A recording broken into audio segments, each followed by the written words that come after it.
Assalamualaikum warahmatullahi wabarakatuh. Apa kabar kalian semua? Semoga kalian selalu dalam keadaan sehat walafiat, tetap semangat mengikuti proses belajar walaupun kita tidak secara tatap muka belajarnya dengan daring. Dan untuk saat ini kita kembali lagi dengan mata pelajaran Bahasa Indonesia di kelas 11. Untuk pertemuan yang sekarang, mata pelajaran Bahasa Indonesia kelas 11 adalah menemukan butir-butir penting dari buku non-fiksi. Sebelum kalian menemukan butir-butir penting dari buku non-fiksi, tentunya kalian harus paham dulu apa itu buku non-fiksi.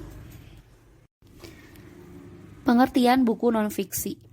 Buku non-fiksi merupakan karangan yang dibuat berdasarkan fakta atau hal yang benar-benar terjadi dalam kehidupan nyata. Non-fiksi bersifat faktual atau peristiwa yang benar-benar terjadi dalam kehidupan sehari-hari. Hal ini berarti bahwa semua yang terkandung di dalam buku non-fiksi adalah nyata dalam kehidupan. Nah, ini merupakan pengertian dari buku non-fiksi. Bahwa non-fiksi itu adalah bersifat faktual. Apa maksud dari bersifat faktual? Bahwa maksud dari bersifat faktual itu adalah nyata, benar-benar terjadi, tidak terikat dengan waktu. Dengan kata lain, kejadian yang faktual bisa terjadi di masa lalu ataupun masa sekarang. Selanjutnya, karangan non-fiksi dikelompokkan menjadi dua jenis. Yang pertama adalah non-fiksi murni. Apa itu non-fiksi murni? Bahwa non-fiksi murni merupakan suatu karangan pengembangan yang berdasarkan data-data yang pasti. Contohnya seperti skripsi, karya ilmiah, laporan, makalah, tesis, artikel, dan lain sebagainya. Jadi kalau misalkan kalian mendengar non-fiksi murni, nah berarti ingat bahwa non-fiksi murni ini berdasarkan data-data yang pasti. Contoh, misalkan kalian akan membuat sebuah karya ilmiah, berarti datanya terlebih dahulu yang harus kalian pegang, yang harus kalian dapatkan. Bagaimana cara mendapatkan data itu? Dengan cara studi kasus, dengan cara penelitian, ya seperti itu. Selanjutnya adalah non-fiksi kreatif. Apa itu non-fiksi kreatif? Bahwa non-fiksi kreatif itu suatu karangan berdasarkan data pasti yang didapatkan, kemudian dikembangkan berdasarkan imajinasi, menjadi berbentuk puisi dan novel, ya. Datanya itu pasti gitu, tapi dikembangkan lagi berdasarkan imajinasi. Kan biasanya kalau misalkan puisi dan novel itu ada kata-kata imajinasinya, ya seperti itu. Selanjutnya adalah jenis-jenis buku non-fiksi. Jenis-jenis buku non-fiksi yang pertama adalah buku biografi. Buku biografi adalah buku yang berisi riwayat hidup seseorang. Buku itu ditulis untuk mendokumentasikan peristiwa penting yang dialami seseorang. Tentu buku biografi ditulis agar dapat menginspirasi pembaca. Dan biasanya buku biografi ini menuliskan kisah orang-orang yang sukses, yang mana kebanyakan suksesnya itu dari nol. Bagaimana orang tersebut meniti karirnya dari nol, jatuh bangun, merintis bisnis, usaha, hingga akhirnya bisa menjadi orang yang sukses gitu. Contohnya siapa? Tokoh yang menginspirasi. Siapa? Contoh misalkan B.J. Habibie. Kemudian ada siapa lagi? Ada Bob Sadino. Kemudian ada Buya Hamka. Ada Khairul Tanjung. Yang mana Khairul Tanjung ini dijuluki sebagai anak singkong, anak kampung yang sekarang bisa sukses di ibu kota.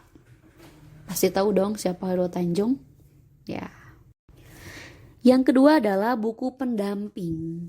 Buku pendamping itu adalah buku yang berfungsi untuk mendampingi buku utama. Biasanya buku pendamping tersebut pula buku pengayaan. Jadi, buku pendamping biasanya ditulis setelah ada buku utama. Sebagai contoh, buku pengayaan untuk anak sekolah. Kegiatan buku pelajaran itu masih bersifat umum.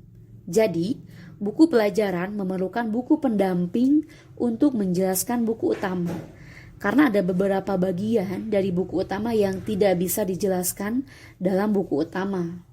Ini disebabkan space atau pedoman penulisan buku utama tersebut. Misalkan nih, kalian sedang belajar mata pelajaran Bahasa Indonesia kelas 11. Ketika kalian membaca buku, ada beberapa kosakata atau misalkan penjelasan yang tidak kalian bisa pahami gitu. Dan setelah kalian buka dari awal, kalian membuka buku sampai akhir, tidak ada gitu apa maksudnya, apa pengertiannya. Nah, berarti kalian harus mencari buku yang kedua. Nah, buku yang kedua ini disebut dengan buku pendamping gitu. Kalian buka, oh ternyata ada gitu. Ya, seperti itu. Yang selanjutnya adalah buku literatur. Buku literatur adalah buku yang difungsikan sebagai rujukan kajian keilmuan. Buku literatur sering disebut diktat atau buku kuliah. Buku literatur sering ditulis berdasarkan penelitian. Jadi, buku ini mempunyai kadar keilmiahan sangat tinggi. Maka buku ini sering ditulis oleh dosen atau peneliti. Ya, jadi ini lebih kepada keilmuan. Ya, biasanya ini buku kuliahan gitu, seperti itu. Yang selanjutnya adalah buku motivasi. Buku motivasi adalah buku yang berisi kajian psikologis untuk membantu membangkitkan gairah atau semangat pembacanya. Buku motivasi dapat disusun berdasarkan kajian keagamaan dan moral. Buku motivasi sering ditulis oleh entrepreneur. Dengan membaca buku motivasi, pembaca mendapatkan energi baru untuk meneruskan hidup. Dan biasanya kalau misalkan kita sudah baca buku motivasi, kita menjadi gairah gitu, semangat kita lebih menggebu-gebu gitu. Karena mengapa?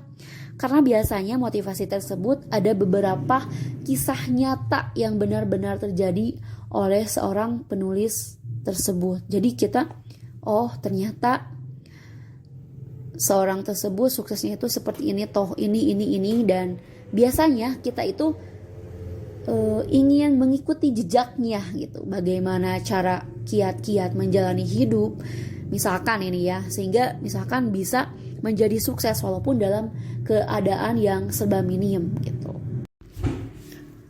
Selanjutnya, ciri-ciri buku non-fiksi. Yang pertama adalah menggunakan bahasa yang formal. Nah, ciri ini adalah ciri yang paling menonjol dari segi penulisannya. Buku non-fiksi disampaikan dengan menggunakan bahasa formal, sesuai dengan bahasa yang baik dan benar. Meskipun ada beberapa buku non-fiksi, seperti buku motivasi dan referensi, ditulis dengan bahasa yang santai. Walaupun begitu, penulisannya tetap menggunakan bahasa yang sesuai dengan kaidah penulisan EYD.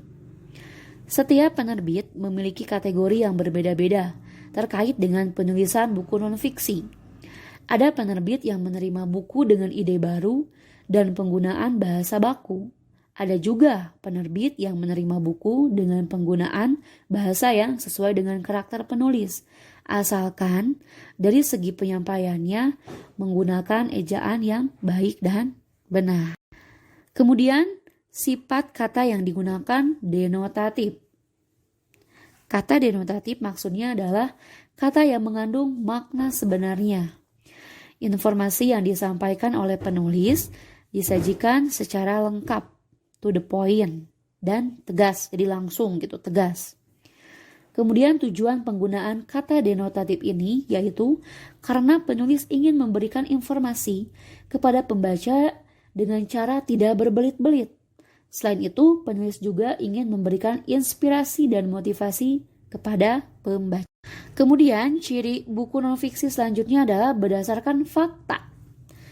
Sifat dari isi berita pada karangan non-fiksi ini adalah fakta dan faktual sesuai dengan data yang diperoleh.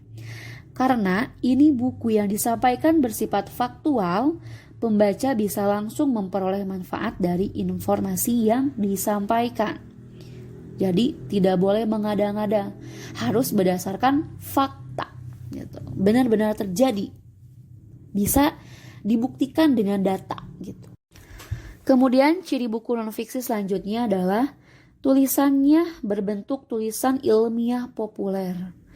Nah, maksud dari hal tersebut itu adalah tulisan tidak melulu menggunakan bahasa yang kaku, melainkan maksud dari tulisan dapat dipelajari secara mandiri. Suatu tulisan dikatakan sebagai tulisan ilmiah populer karena bahasa yang digunakan adalah bahasa yang sesuai dengan pasar dan arah yang diambil berdasarkan kajian, daftar pustaka, dan sumber referensi yang diacu.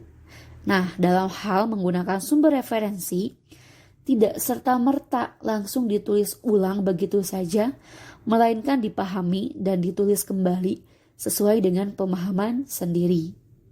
Cara lebih baik yang dapat diterapkan yaitu dengan cara mengombinasi ide penulis dengan sumber referensi. Jadi digabungkan gitu, ide penulis dengan sumber referensi, kombinasi kan ya di sininya juga. Kemudian yang terakhir dari ciri-ciri buku non-fiksi itu adalah temuan yang dituliskan adalah temuan baru atau pengembangan dari temuan yang sudah ada. Salah satu ciri-ciri buku non-fiksi ditulis karena memiliki tujuan untuk menyempurnakan ide dari ulasan naskah terlebih dahulu. Selanjutnya, karangan bisa juga berupa pengembangan ide baru. Nah, ide baru itu didapatkan dari sebuah pengembangan atau dari sebuah ulasan. Jadi ketika ada sebuah ulasan, kalian bisa mengembangkan ide yang baru. Ide yang baru. Ide